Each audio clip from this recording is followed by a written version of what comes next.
முதல் கேள்வியை நான் துரைப்பாண்டியன் அவர்களிடமிருந்தே ஆரம்பிக்கிறேன்.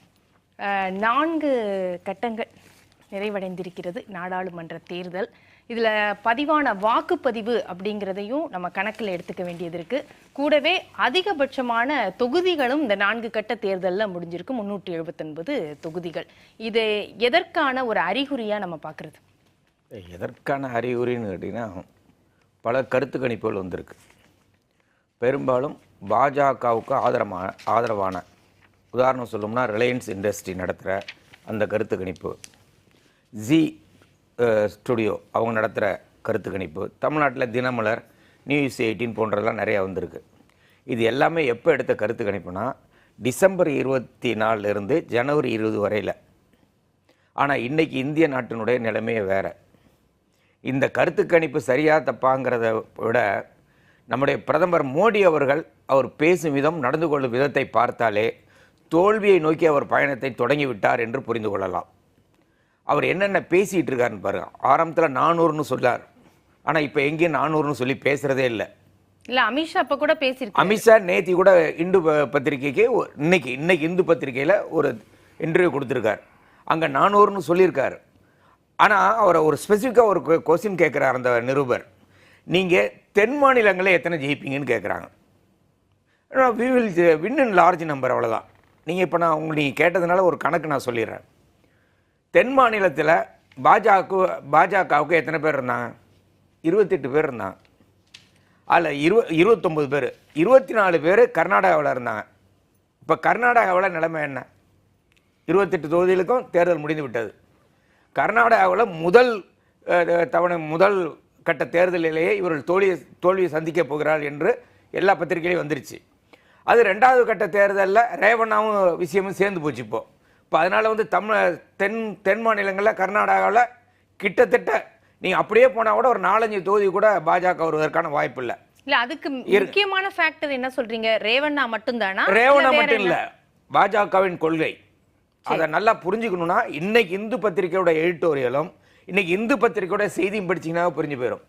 விலைவாசி என்பது நாட்டு மக்களால் சந்திக்க முடியாத அளவுக்கு ஏறி போய்விட்டது. சாதாரண மக்களால் வாங்க முடியவில்லை. முன்னையெல்லாம் கறிமீன் வாங்க தான் செலவு அதிகமாகும்னு சொல்லுவோம். இப்போ காய்கறி வாங்குறது தான் அதிகமாகிடுச்சான். இப்போ வெஜிடேரியன் மீல் காஸ்ட் மோர். சாதாரணமாக வெஜிடேரியன் சைவ சாப்பாடு இப்போ விலை அதிகமாகி போச்சு. நான் வெஜிடேரியன் அசைவ சாப்பாடு விலை குறைந்து விட்டது. ஏன்னா அவ்வளோ விலைவாசி. பருப்பு மட்டுமே 25% ஏறி இருக்கிறது. எடிபிள் ஆயில் 40% ஏறி இருக்கிறது. இப்படி எல்லா விலைவாசியும் ஏறிக்கொண்டே இருக்கிறது. மொத்த விலைவாசி குறியீட்டுன்னு ஏறி இருக்கிறது. அது சில்லறை வியாபாரம் விலைவாசி குறியீட்டு என்னும் உயர்ந்திருக்கிறது. இன்னைக்கு அதனுடைய தலையங்கத்தில் அது சுட்டி காட்டப்பட்டிருக்கிறது. அது ஒரு பக்கம் பத்திரிகைகள். இந்த ஃபேக்டர் கர்நாடகாவில் எதிரொலிக்குமா? நிச்சயமாக எதிரொலிக்கும். சரி, கர்நாடகாவில் சட்டமன்ற தேர்தலில் குறைவான எண்ணிக்கை. அடுத்தது தெலுங்கானாவில் ஏற்கனவே காங்கிரஸ் 10க்கு மேலே இருந்தாங்க.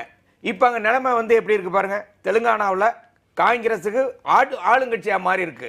அப்போ தெலுங்கானாவில் என்ன நிலைமை ஏற்படும்? அது அதிகமாகத்தான் வாய்ப்பு இருக்கிறத வர குறைவதற்கான வாய்ப்பு இல்லை. ஆந்திர பிரதேசில் இன்னைக்கே 2 பேரும் முகம் கொடுத்து பேச முடியாத அளவுக்கு தெலுங்கு தேசம் கட்சியோட தேர்தல் அறிக்கையை அதில் மோடியோட படமும் இல்லை, அவரை பற்றி மென்ஷனிங் இல்லாமல் தேர்தல் அறிக்கை வருகிறது. அங்கே அது ஒரு மேடையில் மோடி சொல்கிறார், முஸ்லீமுக்கான இடஒதுக்கீட்டை நான் திரும்ப பெறுவோம்னு அமித்ஷாவும் பேசிட்டாரு, மோடியும் பேசிட்டாங்க. ஆனால் சந்திரபாபு நாயுடு என்ன சொல்றாருன்னா, முஸ்லீம்களுக்கான 4% இடஒதுக்கீடு தொடரும் என்று பேசுகிறார். ஒரு உதாரணத்துக்கு சொல்றேன். நீ கேரளாவில் யார் தோத்தாலும் ஜெயிச்சாலும், அது இடதுசாரிகள் வென்றாலும் சரி அல்லது காங்கிரஸ் வென்றாலும் சரி, அது இந்தியா கூட்டணி தான். அதனால கேரளாவில் இல்லை.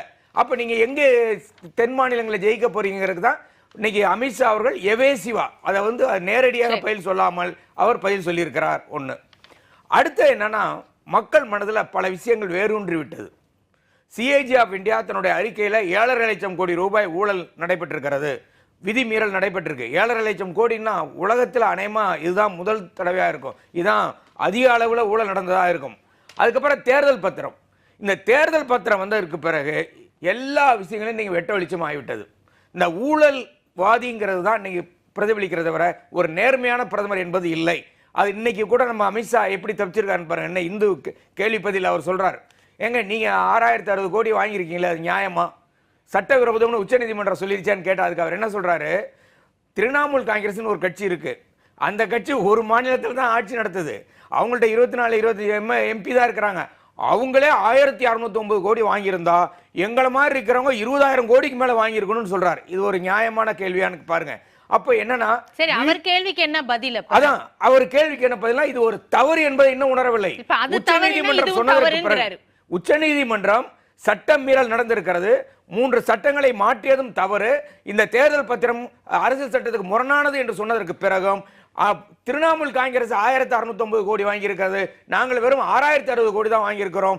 அந்த கணக்குப்படி பார்த்தால் நாங்கள் 20,000 கோடி வாங்கியிருக்கிறோம் என்று சொன்னால் அதற்கு பொருள் என்ன? இன்னைக்கு ஊழலை நியாயப்படுத்துகிறார். அது தப்பு அப்படின்னு சொன்னா இங்க மாநில கட்சி திமுக தமிழ்நாட்டுல வாங்குனதும் சரி, தமிழ்நாட்டில் வாங்கியிருந்தாலும் தவறு, தமிழ்நாட்டில் வாங்கியிருந்தாலும் தவறு, சரி, தமிழ்நாட்டில் நான் உங்களுக்கு வித்தியாசம் சொல்லிடுறேன். தமிழ்நாட்டில் வாங்கியவராக இருந்தாலும் அல்லது மேற்கு வங்காளத்தில் வாங்கியவராக இருந்தாலும் அவர்கள் யாரும் சட்டம் இயற்றி பயம் காட்டி வாங்கவில்லை. நல்லா கவனிங்க. இப்ப நான் பல உதாரணம். இது சரியா? இந்த மாதிரி காரணம் சொல்லி பிரிக்கிறது சரியா? தேர்தல் பத்திரமே தவறு, தேர்தல் பத்திரம் தவறுங்க, தேர்தல் பத்திரம் தவறு, நியாயத்தை கற்பிக்கிறதுல பாஜகவும் விதிவிலக்கு கிடையாது, அயோக்கியத்தனம். தேர்தல் பத்திரத்தின் மூலமாக பணம் வாங்கியது அயோக்கியத்தனம். அதில் அதிக அயோக்கியத்தனம் என்னன்னா அதை நியாயப்படுத்துவது. பர்சன்டேஜ் வைஸ் நம்ம பாத்துக்கிறோம். பர்சன்டேஜ் இல்ல, அதை நியாயப்படுத்துவது. அந்த கட்சி 1609 கோடி வாங்கிச்சு, எனக்கு 20,000 கோடி வந்திருக்கும் என்று நியாயப்படுத்துவது அயோக்கியத்தனத்திலும் அயோக்கியத்தனம். சரி சரி, நம்ம தொடர்ந்து பேசலாம். சாய் சுதாகர் அவர்கள்ட்ட இப்போ